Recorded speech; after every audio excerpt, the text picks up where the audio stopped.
దామాషా పద్ధతిలో రాజకీయంగా ఆర్థికంగా వెనుకబడ్డ యాదవులకు రాజకీయ పార్టీలు సీట్లు కేటాయించాలని జాతీయ యాదవ్ మహాసభ రాష్ట్ర అధ్యక్షులు వెంకట్రావు కోరారు. జాతీయ యాదవ్ మహాసభ ఆత్మీయ సమావేశం ఆదివారం జిల్లా కేంద్రమైన చిత్తూరులో ఘనంగా నిర్వహించారు.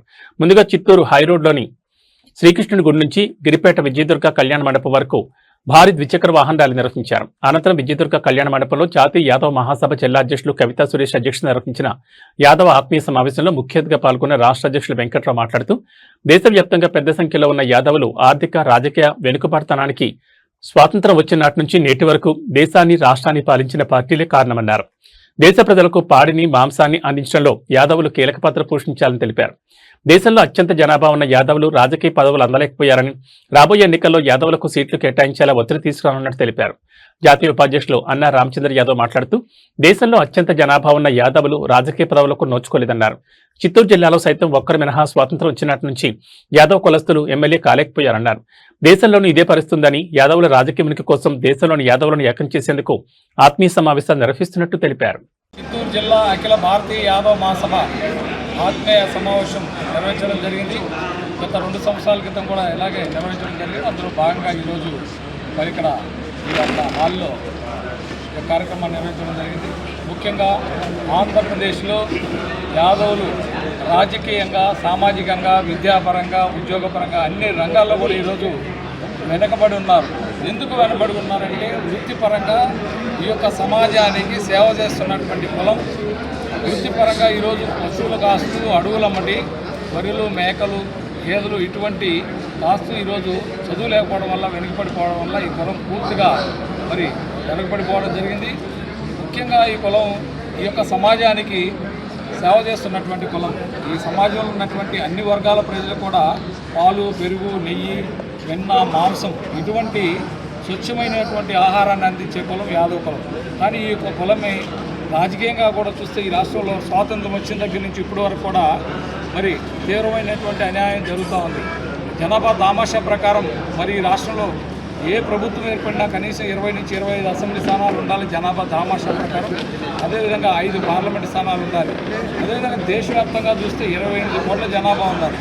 ఇంత జనాభా ఉన్న ఈ భారతదేశంలో అతిపెద్ద కులమైనటువంటి కులానికి కేంద్రంలో నామినేటెడ్ పదవుల్లో నష్టం జరుగుతుంది. స్వాతంత్రం వచ్చిన దగ్గర నుంచి కూడా అదేవిధంగా రాష్ట్రంలో నష్టం జరుగుతుంది. మరి యొక్క కులాన్ని ఆదుకోవాల్సిన బాధ్యత ఈ యొక్క ప్రభుత్వాల మీద ఉంది.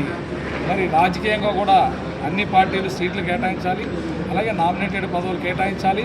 అదేవిధంగా రాబోయే స్థానిక సంస్థల ఎన్నికల్లో కూడా మరి యొక్క కులానికి జనాభా దామాషా ప్రకారం అడుగుతున్నాం. మేము ఇతరులు ఏ కులాన్ని కూడా మేము అడగడం లేదు. ఏదో అగ్రవర్ణాలు వాళ్ళే మాకు కావాలని ఇట్లా చెప్తూ ఉంటారు. అలా కూడా చెప్పట్లేదు. మేము ఏంటంటే మా యొక్క జనాభా దామాషా ప్రకారం మాకు రావాల్సినటువంటి రాజ్యాంగంలో ఏదైతే మరి ఉందో జనాభా దామాషా ప్రకారం మేము కేటాయించాలని చెప్పేసి అన్ని రాజకీయ పార్టీలను కూడా మరి డిమాండ్ చేస్తూ ఉన్నారు. కాబట్టి ఇప్పుడు మా జాతీయ ఉపాధ్యక్షులు అన్న రామచంద్రయ్య గారు కూడా అఖిల భారతీయ యాదవ్ మహాసభ చిత్తూరు జిల్లాలో జరుపుకోవడం జరిగింది. అయితే స్వతంత్రం వచ్చినప్పటి నుంచి ఇప్పటిదాకా ఒకే ఒక యాదవుడు ఎమ్మెల్యే అవ్వడం అనేటువంటిది జరిగింది. అంటే యాదవులు లేని గ్రామం అంటూ లేదు. యాదవులు ఈ సమాజానికి అనేక విధాలా ఉపయోగపడినటువంటి, గోవును అందించినటువంటి ఘనత కానీ, నాగలను అందించినటువంటి ఘనత కానీ, బలరామకృష్ణుడి దగ్గర నాగలి, కృష్ణుడి దగ్గర గోవు.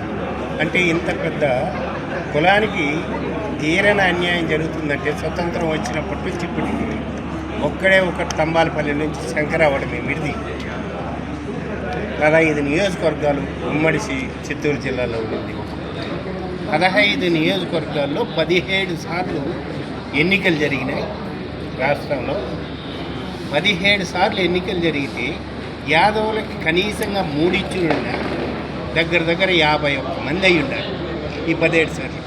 కానీ మా యొక్క దురదృష్టం ఏమిటంటే ఒక్కడు అవ్వడం అనేటువంటిది. అంటే 50 మంది ఎమ్మెల్యేలు మేము కోల్పోయినాం. ఎవరు ఈ 50 మందికి దోపిడీ చేసింది ఏముంది? ఈ రాజకీయ పార్టీలే కదా.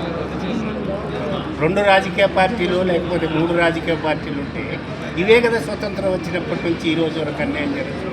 అదేవిధంగా బీసీలుగా తీసుకుంటే 105 మంది పైన ఉండాలి. ఏది ఎమ్మెల్యే.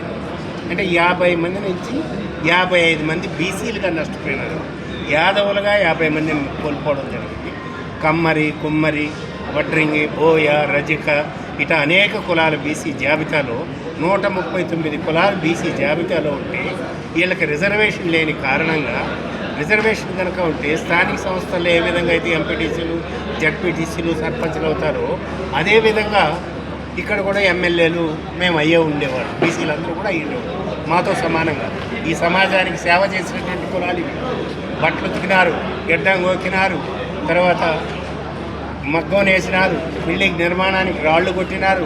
అనేక కులాలు, వృత్తి కులాలు అయినటువన్నీ కూడా స్వతంత్రం వచ్చిన తర్వాత నాశనం అయిపోయినటువంటి సంఘటనలు ఈ జిల్లాలో జరుగుతున్నాయి. ఇప్పటికైనా ఆయా రాజకీయ పార్టీలు బీసీ జనాభాకి రావాల్సినటువంటి సీట్లని కేటాయించాలి. యాదవులకి ఇప్పుడు దాకా జరిగినటువంటి అన్యాయాన్ని నామినేటెడ్ పోస్టుల రూపంలో ఎమ్మెల్యేగా కూడా ఇవ్వాల్సినటువంటి అవసరం ఉందని చెప్పని మేము పార్టీని విజ్ఞప్తి చేస్తున్నాం. అని ఈరోజు ప్రధాన కార్యదర్శిగా ఎన్నుకోవడం జరిగింది. మన యాదవ్ సమాజానికి ఖచ్చితంగా విద్యా ఉద్యోగ అవకాశాలు, అదేవిధంగా రాజకీయ పరంగా కానీ, అదే సొసైటీలో కూడా వాళ్ళకు మంచి పేరు తీసుకొచ్చే మార్గం, వాళ్ళకి ఎక్కడికి అన్యాయం జరిగితే వాళ్ళకి ఆ విధంగా మేము ఆదుకుంటామనేసి ఈ సభాముఖంగా తెలియజేస్తున్నాను. నన్ను ఈరోజు ప్రధాన కార్యదర్శి ఎన్నికలందుకు జాతీయ నాయకులు మరియు రాష్ట్ర నాయకులు మరియు జిల్లా నాయకులైనటువంటి కవితా సురేష్, నిత్యానంద సారు, మన డైరీ మనన్న వీళ్ళందరూ కూడా ప్రత్యేకంగా ధన్యవాదాలు తెలియజేస్తున్నాను. భవిష్యత్తులో మరిన్ని కార్యక్రమాలు చేపట్టి యాదవ జాతికి మరిన్ని సేవా కార్యక్రమాలు చేయాలనేసి నిర్ణయించుకున్నాను. ఆ రకంగా ముందుకెళ్తాననేసి అందరికీ కూడా హామీ ఇస్తున్నాను.